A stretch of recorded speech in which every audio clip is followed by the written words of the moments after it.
Halide, benzene, halogen.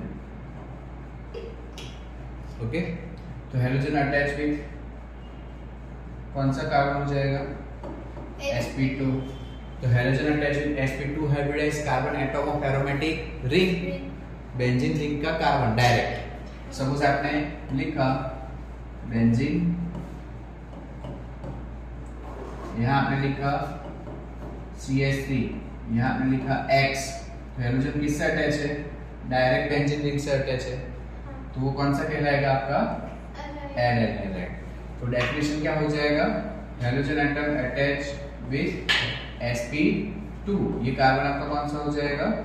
sp2 hybridised carbon atom of aromatic ring और benzene ring, तो वो कहलाएगा एराइल हैलाइड।